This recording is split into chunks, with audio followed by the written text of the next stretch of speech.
Hello and welcome to Access Creative College. My name is Dan Foden. I'm the Centre Manager of Access Creative in Norwich. We'll be going through some specifics around courses as we go through the open day, and I'm just going to set the scene with a few slides at the beginning for you.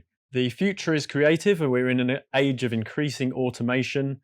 That basically means that a lot of traditional job roles, manual labour roles, and etc., are likely to be replaced by robots or creative technology. And creative skills are skills that can't be replicated in those ways. So we are trying to train the next generation of people who can bring those creative skills into the workplace to make themselves really employable, whether in the creative industries or outside of the creative industries. Creativity inspires a curious frame of mind. It helps us to see the world differently, encourages self-discovery, provides a sense of purpose, promotes problem solving, encourages lifelong learning, improves communication skills, promotes critical thinking, and nurtures empathy. And those are all really important employable skills. As the creative industries grow, we're seeing a massive increase in available work in those areas. 1 in 11 jobs in the are creative in the UK industries, and it's the industries are growing at 4 times the national average. Our centres are in the creative hubs of the city as well. So pictured here, we have Birmingham Custard Factory, Manchester Media City, Box Park in Shoreditch near the London Centre, and Latitude Festival just down the road from us here at Norwich. This is Margot James. She visited our Bristol Centre and was really impressed at the part we're playing in bringing young people through those creative industries. There are 3.2 million jobs in the UK creative economy. That's a 5.3% increase in creative jobs expected by 2024. And as we said before, 1 in 11 jobs in the UK are in those creative industries. So being creative is not just about being in the spotlight. It's about being in teams and working to bring creative projects together. So behind every artist, game, TV show, there are a team of creatives. Some of those job roles which we help to train for, producers, designers, videographers, vocal artists, VR designer, event technician, just some of the examples of jobs coming out of Access Creative. We think regardless of what you want to be, we can find a course for you. If you want to work in the creative industries, we can help you. We are graded good by Ofsted. We have courses at all levels through to degree level here in Norwich, and I'll talk about that just in a moment. Our level 3 courses generate the same UCAS points as A levels to head straight to university, and our progression may also be directly into the creative industries. Have you got what it takes? We're hoping that you will have these skills: passion, talent, curiosity, interest, determination, perseverance, a can-do attitude, and an open mind. If you bring that kind of approach to your studies, you'll have a fantastic time in your education and you'll get on very well. So that's what we're looking for. Okay, so just a bit of an introduction to some of the spaces and some of the tutors now, and the community of Access, which is so important to us. We have 4 schools or areas within our study. We have music, media, games, and events. And those schools intermingle and cross over in their projects. So a music student might make music for a game.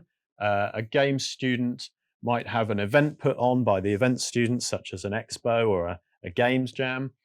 Media students might film some of those events or create music videos for music students. They all intermingle, and it's so important that there's that kind of cross collaboration on the courses. Courses are about getting hands-on. There's space and tools to practice, and we encourage experimentation. It's almost always about the mistakes you make are as important as the excellent things you do when you're learning about how to use softwares and how to play instruments and all those things. You've got to experiment. Industry knowledge comes hand in hand with that. We bring in a lot of professional partners. We run workshops, masterclasses. We have live industry briefs. We're currently running fantastic live industry briefs for all our students while they're working remotely. But we do that throughout the year anyway, and that's a huge important part. It gives students a really a clear sort of idea of the experience in the industry as well, and it's something for their CV. We run industry weeks throughout the year, and we bring national speakers through um, to the colleges, and people can learn from the very best. We've had over the years, we've had Will Young, we've had Ed Sheeran, we've had Alan McGee, who signed Oasis. He was in March, so we've had some fantastic things going on, and students can ask questions and learn from those people as well as their tutors.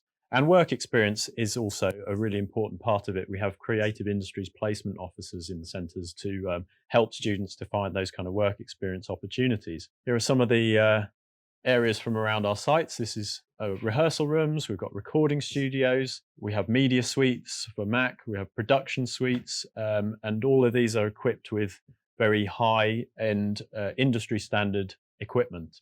And then our games lab PCs are actually built specifically for us to run the softwares we need and to give the students the learning experience they need on the software that they're going to be using in the industry as well. We have breakout spaces for students to relax between sessions, and performance spaces. We're actually in the Norwich Live Room at the moment, where we can run a gig of up to around 100 people, and it's a fully soundproof room. So we've got those kind of showcasing areas as well. The courses are about collaborating, teamwork, multidisciplinary projects, and working with tutors and with each other to really learn your craft. And again, those employability skills translate into the workplace. There's one-to-one mentoring for students to assist them with the support they need, including English and maths. So we have one-to-one tutorials for every student regularly, so we can really help to recognize your goals and work towards those.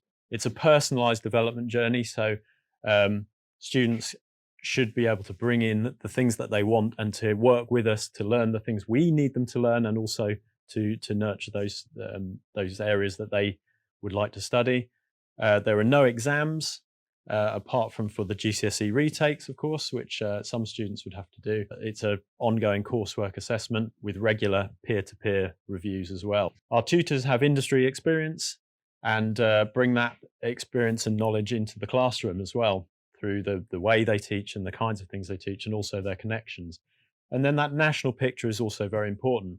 With 7 centres nationally, we can collaborate between centres, and we can also share the knowledge of our industry, share the knowledge of the guest speakers that we bring and who tour the centres as well. Application is straightforward, and I'm going to talk about that a little bit at the end of this presentation, but there is an online application process. It's very straightforward on our website, and we can go through that at the end. You can also book a virtual meet and greet on there if you'd like to, and you can find out more about some specifics of your course as well if you'd like to talk to someone one-to-one. It's very straightforward to do so.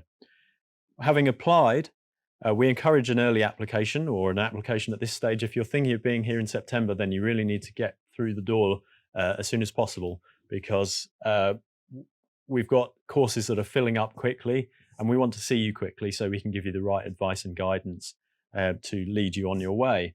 And hopefully you'll get that place in the bag. Some of our courses, as I say, we're on waiting list, or we're moving towards waiting list already. So we need, if you want to come in September, you need to apply soon. And once you've completed that application, you'll be able to select an interview with a specific date and time. We're doing those interviews at the moment by phone or online. So it's a fairly quick turnaround. Okay, we want you to make your mark. This is Ed Sheeran. He's our patron, and he was a student at Access Creative on the artist development course, but there are many, many more students who've made incredible careers for themselves and had lots of success stories on the local and national level. Here are a few of them. Students work in all sorts of venues, behind the scenes, in front of house, etc. And there are loads and loads of people who've been incredibly successful in the music industry. We've got people coming through the games industry now, and people who've gone on to work in brilliant roles in the media industry, and students already on our events courses, which are quite young, going in and working festivals, helping to curate them, and helping to lead on the development of those. So that's also fantastic stuff. So we're going to hand over soon to our course leaders, and you'll get a bit more of a sense of the courses. and I'll talk to you about how to apply for the courses as well. Thank you very much. Thank you, Dan. I'm Anastasia France. I'm the Pathway Manager for Games here in Birmingham. So, hello, first and foremost. We have 3 courses underneath our Games provision and Games School, and they range from level 2 up to level 3. So we currently only have 1 level 2 program, which is our Games Development course, and then we've got 2 level 3 programs, which is our Games Art and Games Technology. I'm going to go into each one in a little bit more detail, so you get to get more information, a little bit more insight into each of those courses. So the Games Development course, what you would normally do, because it's a level 2 program, which is equivalent to your GCSEs, you do the level 2 program and then progress onto our level 3 programs, if you so wish. What we normally do is you are based in the lab, so you get to use our fancy equipment, which is our overclocker machines. These are all custom built. I know you can't see all around the room, but I can assure you that the labs are kitted out with custom built overclocking machines. With that being said, you also have access to a range of equipment such as a 3D printer and some of these beautiful things.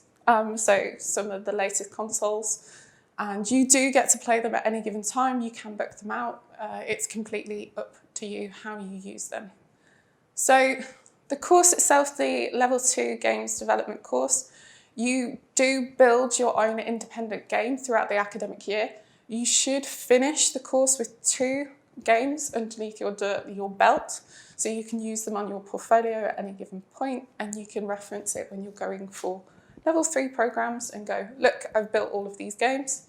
So it's a mixture of both the art specialism and the tech specialism, giving you those foundation skills before you progress onto a higher level course. Currently, we've got these beautiful live briefs, which allow you to liaison with industry experts in order to make a game under time restrictions and stuff like that. So it's getting you into the development process.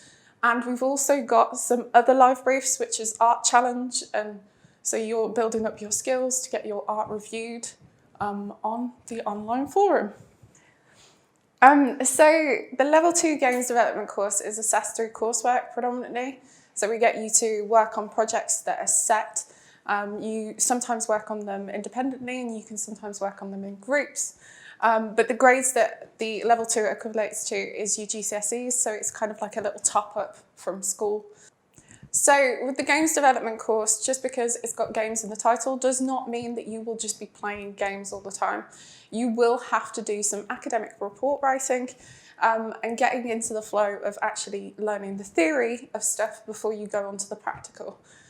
In order for you to do any practical assessment, we do get you to do the theory and then plan it and then make it, because that is the natural progression that happens within industry. So all of the courses that we do offer do have that direct connection to industry, because we try and mimic as much as we can into our courses and the curriculum that we offer, because it's very important that we are developing you as game developers at an early stage rather than you getting to a later point and then not knowing what to do. So with this being a level 2 games development course, there is no UCAS points or funding there because it is literally just equivalent to your GCSEs. So you wouldn't progress naturally to university if you've just studied a level 2 program. The normal progression would be to go on to a level 3 program and then go to university from there. So another one of the courses that we offer is Games Art. Now, the Games Art, you do not have to be a pre-established artist before you get onto the course. We help you do all of that. If you do have some form of an artistic background, that does help you. It does make a lot of the coursework a little bit easier. But if you are passionate about art and you kind of want to kind of pursue it as a future, we can help you there. So I've already gone through the course progression. So with a level 3 program, the natural progression would be to go on to university. And university, you can study a Bachelor of Science, Bachelor of Engineering, or a Bachelor of Arts. It's up to you which specific pathway you want to follow. So the resources are very similar to the games design course, but you have an additional item to your arsenal, which is graphics tablets. So you've got little Wacom tablets that you can use, and they're available in any of our labs. So you just ask to book them out and you can use them at any point, and they all sync up to the machines. Again, you've got all of the consoles available to you, but you would normally work with the game tech learners in order to access them and develop for them potentially, but you are more than able to access them if you'd like. We do teach you how to use Photoshop. That does not mean that you are restricted to Photoshop. You can use other applications such as Krita or Clip Studio. It's up to you. Now, the course specific, we kind of train you in 3 art disciplines. So we get you doing 3D modeling, we get you doing traditional art, and we get you doing digital art. Now, just because we're teaching those 3 disciplines does not mean that you have to be a master in all of them. You can just prefer one of them, but it's good to have the skills in all of the disciplines because it helps when you are developing more finalised art in games. With that being said, the normal kind of course structure with the games art is that you will create multiple portfolio pieces that you can showcase to potential employers or universities if you so wish to go down that avenue. Now, again, it's using the same live briefs that we've discussed before. So we've got the 2 live briefs, which is the Games Jam as well as art challenges. So we're always kind of trying to progress you and get you to learn more within your own artistic skill. So kind of like the big push that we try and get you to do is that you can develop your own artistic style, which normally takes people years to create, but you're kind of getting a little bit of a head start. So the assessment is always through coursework. So we get you to do work on projects very similar to what I mentioned on the GD2. So we get you to work on a range of different projects, and we do get you to have a look at some 3D animation in the 2nd year of your course. So we're developing the skills further within the 2nd year of the course. So in the 1st year, we kind of give you the basics and the introductory stuff. And then the 2nd year, we refine that skill and push you a little bit further, potentially get you to kind of explore avenues that you've not really explored before. So with this course, we do try and get you to liaison with companies that are out there, potentially having a look at Kickstarters and volunteering as a development artist on one of the Kickstarter projects, because it's kind of giving you that employability and building up those networks that you normally won't have time to do. So we're trying to get you already in the industry, working with professionals, and kind of getting used to that industry environment through ArtStation and stuff like that. With this course, it's 180 UCAS points at the end of your full 2 years, and you can get onto any university course that you so wish, as long as you are obviously getting the higher grades and progressing upwards. I would strongly suggest, if you are planning to go to university, challenge yourself for merits and distinctions, because it makes it easier for you to just walk onto a course rather than just getting passes and kind of questioning where you could go. So another games course that we offer is the Level 3 Games Technology. So it follows the same structure of the other 2 courses. The natural progression is to go from a Level 3 programme or go into work, or you can go on to university. I have covered this in the Games Art section as well. So the resources are a little bit different for games technology because you do have access to Arduinos and a range of different equipment that you can build little robotic kits. You do also have access to a 3D printer if you so wish. So you can print some like cool cosplay attachments and stuff like that. We have had learners do that. So it's kind of up to you. We do have a lot of equipment that you have access to. It's if you want to access it. We're not going to kind of force you and go, do this now. We're going to just offer you it all, and you can select it and choose and pick and choose what you're going to use. So with the games technology course, you do build your own games, like fully complete games. And you do get into the habit of doing quite a lot of rapid prototyping, so prototyping levels. We don't cover any programming languages specifically on the courses. We only do engine and script stuff, so in Unity and Unreal Engine. So the courses do not cover pure scripting language. It's just if your centre runs a particular engine that allows that to happen. With the games technology course, you also do some 3D modelling so you can understand and appreciate scale of items. Some people forget scale, and like this beautiful table here, they will make this table really high, so when your player's kind of walking around and kind of navigating around the world, there'll be a ridiculously tall table when there doesn't need to be. So we teach you those skills, so 3D skills, so you can appreciate scale within your levels and create really accurate base levels and blockouts for your game to actually be built within. In the previous two courses that I've spoken about, I have already spoken about the live briefs.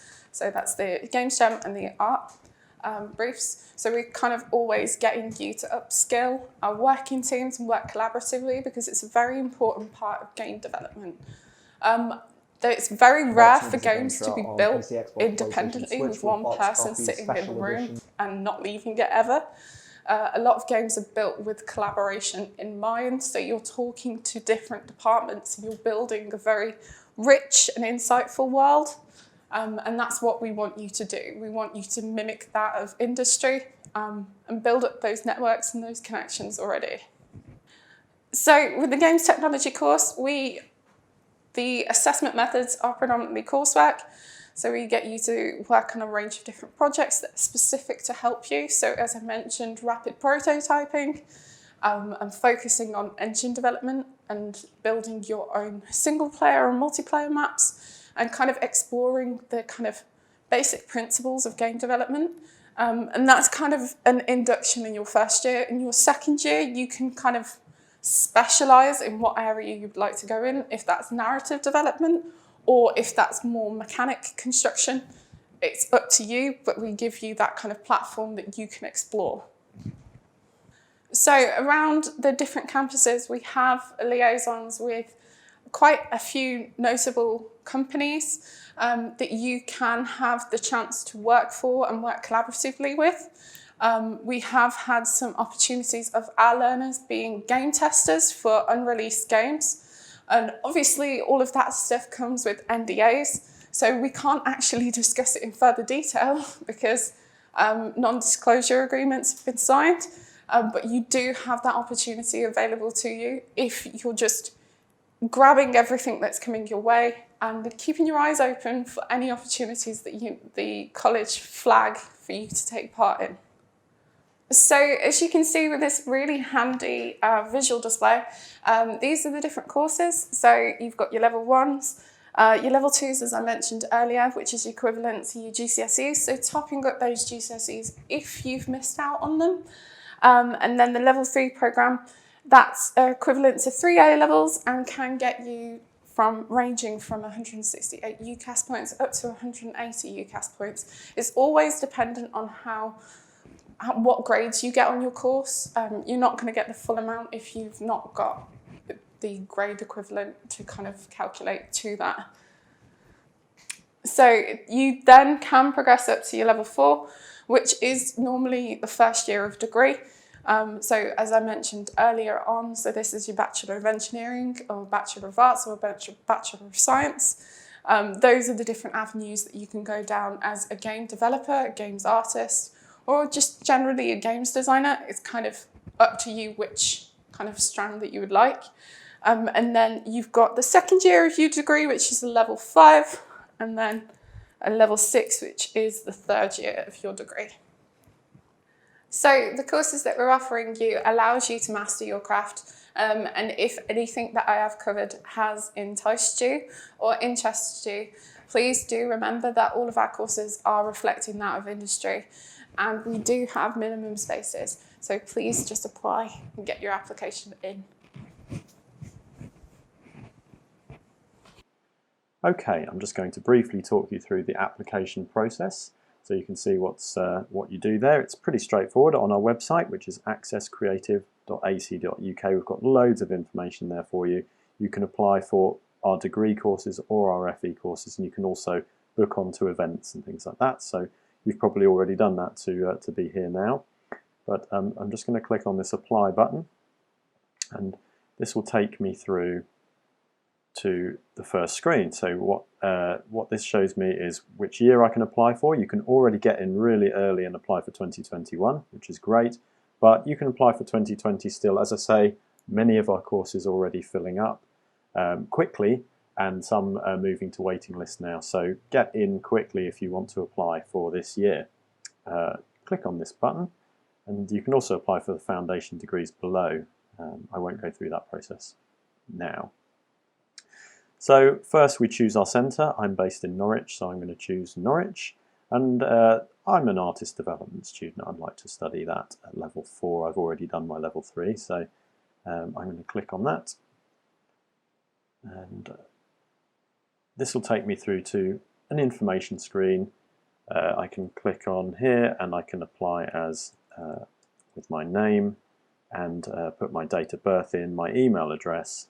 I set up a password, and that essentially opens an account for us. It's a very straightforward process, and it won't take you very long at all, and that will put your application through. Once you continue on to the next screen, it will be very clear, and you can upload provisional information and any additional information about special educational needs or support needs that we might need to address, and any other useful information there as well, and it'll be quite clear once you start that process. So please do that application process as soon as you can, and we'll be hearing from you very soon, and we will be in touch to set you up with an interview, which we will do at this stage probably over the phone or over a chat.